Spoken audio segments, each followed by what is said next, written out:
আজকে তো শ্যামা কাপের জন্য হচ্ছে গিয়ে নমিনেশন পেয়েছি এবং একটা যদি অ্যাওয়ার্ড পাই খুব ভালো লাগা কাজ করবে এবং নিজের কাজের জন্য হচ্ছে যখন রিকগনিশন পাওয়া হয় ইট ফিলস রিয়েলি গুড। আমার সঙ্গে আরও অনেকেই নমিনেশন পেয়েছে এবং প্রত্যেকেই এত ডিজার্ভিং।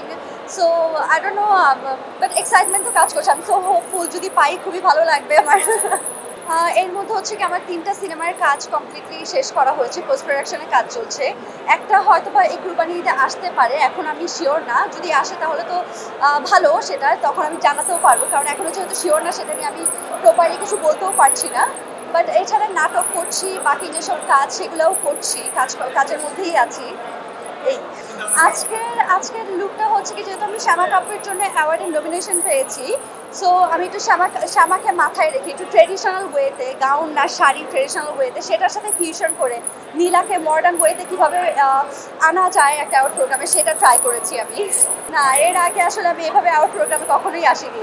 একটু ট্রেডিশনাল ওয়েতে, যেহেতু আমার ক্যারেক্টারটা শ্যামা কাপু এবং শ্যামা হচ্ছে প্রচণ্ড রকম ট্রেডিশনাল একটা মেয়ে, তাকে যাতে আমি একটু আনতে পারি আমার লুকের সাথে, সেটা আমি একটু ব্লেন্ড করার ট্রাই করেছি।